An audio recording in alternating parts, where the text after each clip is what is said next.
नमस्कार मंडळी, आपले खूप खूप स्वागत आहे तन्वीज रसोई या यूट्यूब चॅनलमध्ये. तर तुम्ही आपला आजचा थंबनेल तर बघितलाच असेल. अशा प्रकारे ही ट्रिक करा, म्हणजे तुम्ही मटार वर्षभर हिरवेगार खाऊ शकता. मटार अजिबात खराब होत नाहीत आणि मटार वर्षभर जशाच तसे राहतात. त्यामुळे आता या सीझनमध्ये मटार बरेचसे स्वस्त झालेले आहेत. त्यामुळे तुम्ही सुद्धा तुमच्या घरी अशा प्रकारे ट्रिक नक्कीच यूज करा आणि वर्षभर मटार फ्रोझन करून ठेवा. चला तर मग डायरेक्ट रेसिपीकडे वळूया. मटार स्वस्त झाल्यामुळे आठवडी बाजारामधून मी जवळपास 100 रुपयाचे 3 किलो एवढे मटार आणलेले. हेच मटार एरवी सीझनमध्ये 60 रुपये पाव किलो, 50 रुपये पाव किलो अशा रेटचे असतात. आणि 50 रुपये पाव किलो ह्या रेटने जर आपण 3 किलो मटार घ्यायला गेलो तर जवळपास त्याचे 600 रुपये होतात. त्यामुळे मी 100 रुपयाच्या रेटने हे 3 किलो मटार आता आणलेले आहेत. अजून जास्तसुद्धा क्वांटिटीमध्ये तुम्ही येथे मटार आणून स्टोअर करू शकता. फक्त आपली जी मी ही पुढे सांगणार आहे ट्रिक ती नक्कीच फॉलो करा. अजिबात मटार खराब होत नाही आणि वर्षभर हिरवेगार असे मटार राहतात. शिवाय चवीमध्ये सुद्धा काहीही फरक पडणार नाही आहे. हे मी तुम्हाला पुढच्या व्हिडिओमध्ये दाखवणारच आहे. त्यामुळे व्हिडिओ स्किप न करता शेवटपर्यंत नक्कीच बघा.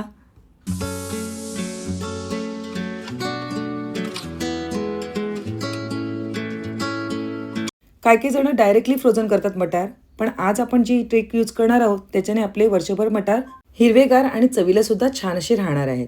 यासाठी आपल्याला एक पूर्वतयारी करून घ्यायची आहे. एका मोठ्या बाउलमध्ये थंड पाणी आणि काही बर्फाचे तुकडे घालून घ्यायचे आहेत. ही स्टेप मी तुम्हाला पुढे सांगणारच आहे. फक्त ही स्टेप आपल्याला आधी करायची. आता गॅसवर कढई ठेवून घ्यायचे आणि त्यामध्ये पाणी बॉईल करून घ्यायचंय. तसेच त्यामध्ये मीठ आणि साखर हे दोन्ही घालून घ्यायचे आहे. मीठ आणि साखर घालून झाल्यानंतर त्याला छान अशी उकळी येऊन द्यायची आहे आणि नंतर त्यामध्ये आपण जे सोलून घेतलेले मटार आहेत ते सर्व घालून घ्यायचे आहेत. झाऱ्याच्या सहाय्याने आपण सगळे मटार व्यवस्थित असे फिरवून घेऊया.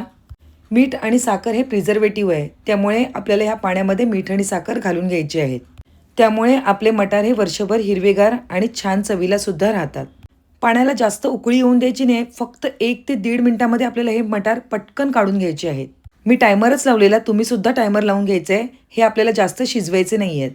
आणि शिजवून झाल्यानंतर आपला जो मोठा झारा असतो म्हणजे पुऱ्या काढायचा, त्याच्याने पटकन एका दुसऱ्या भांड्यामध्ये काढून घ्यायचे आहेत. पाणी उकळल्यानंतर मटार फक्त 1 ते 1.5 मिनिटं, जास्तीत जास्त 2 मिनिटच या पाण्यामध्ये राहिले पाहिजेत.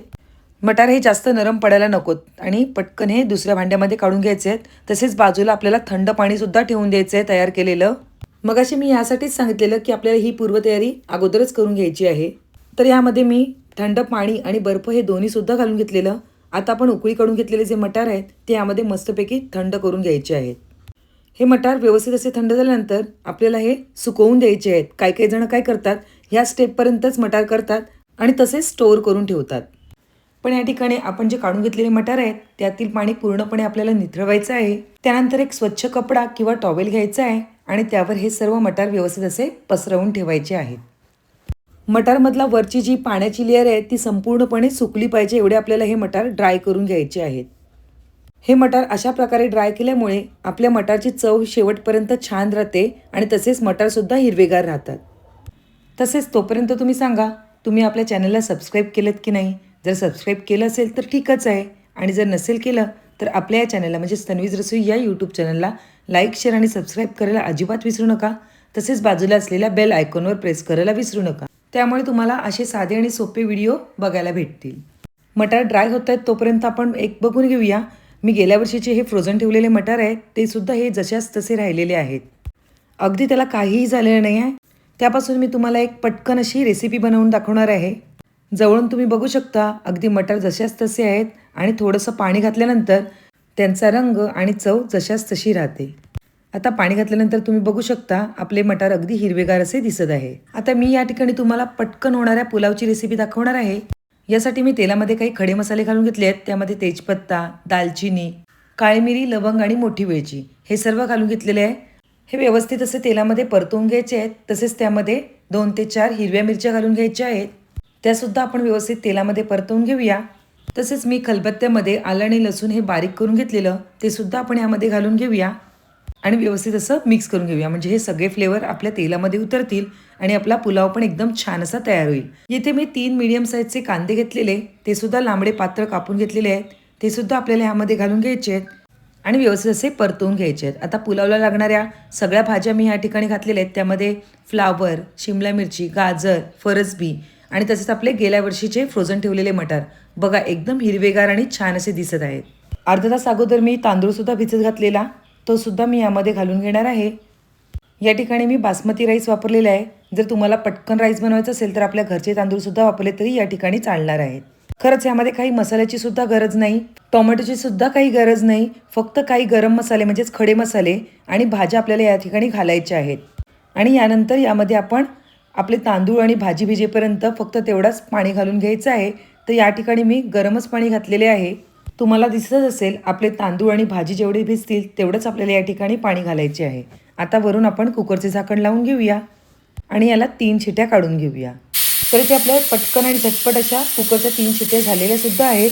आता कुकर थंड होईपर्यंत आपण आपले मटार कुठपर्यंत सुकलेत ते बघून घेऊया. तर इथे आपले मटार एकदम व्यवस्थित असे सुकलेले आहेत. मी मटार दुसऱ्या कपड्यावर ठेवून सुद्धा व्यवस्थित असे ड्राय करून घेतलेले आहेत. आता या ठिकाणी आपल्याला झिप लॉकवाली पॉलिथिन बॅग घ्यायची आहे आणि त्यावर आपण ज्या दिवशी फ्रोझन मटार करणार आहोत त्या दिवशीची डेट टाकून घ्यायची आहे. म्हणजे ज्यावेळेस आपण हे मटार वापरू त्यावेळेला आपल्याला समजेल की हे आपण मटार कधी फ्रोझन करून ठेवलेले. आणि नक्कीच त्यावेळेला तुम्ही बघू शकाल की आपले मटार अगदी जशाच तसे हिरवेगार आणि फ्रेश सुद्धा राहणार आहेत. तर या ठिकाणी आपल्या अशा 2 बॅग हाफपर्यंत भरलेल्या आहेत आणि मी त्या दोघांवर सुद्धा डेट टाकून घेतलेली आहे. तर नक्कीच तुम्ही सुद्धा तुमच्या घरी अशा प्रकारे ही ट्रिक वापरून वर्षभर मटार फ्रोझन करून ठेवू शकता. तर तुम्हाला माझी आजची ही मटार फ्रोझन करून ठेवण्याची रेसिपी आणि तसेच झटपट आणि पटकन होणाऱ्या पुलावची रेसिपी कशी वाटली नक्कीच कमेंटद्वारे कळवा. तसेच रेसिपी आवडली असेल तर पटकन एक लाईक करा. तसेच तुमच्या फ्रेंड्स आणि रिलेटिव्हसोबत आपली ही लिंक शेअर करा, म्हणजे त्यांनासुद्धा ही मटार फ्रोझन करण्याचे टिप्स समजतील आणि ते सुद्धा अशाच प्रकारे मटार फ्रोझन करून ठेवू शकतील. तर या ठिकाणी आपल्या बॅगसुद्धा पॅक झालेल्या आहेत. आता आपल्याला या रेफ्रिजरेटरमध्ये ठेवून द्यायच्या आहेत. तर आपण तयार केलेल्या ह्या बॅग्स आपण आपल्या रेफ्रिजरेटरमध्ये सुद्धा ठेवून घेऊया. तर आता आपले वर्षभर मटार मस्तपैकी हिरवेगार येथे राहणार आहेत. आपण आपला पुलाव सुद्धा बघून घेऊया. आता कुकर येथे थंड झालेला आहे आणि ओपन केल्यानंतर वाव, आपल्या पुलावचं टेक्स्चरच एवढं भारी दिसतंय ना. खरंच तुम्ही सुद्धा तुमच्या घरी अशा प्रकारे इन्स्टंट या पुलावची रेसिपी नक्कीच तयार करून बघा. पुन्हा एक नवीन रेसिपी घेऊन येऊया. तोपर्यंत बाय बाय. थँक्यू.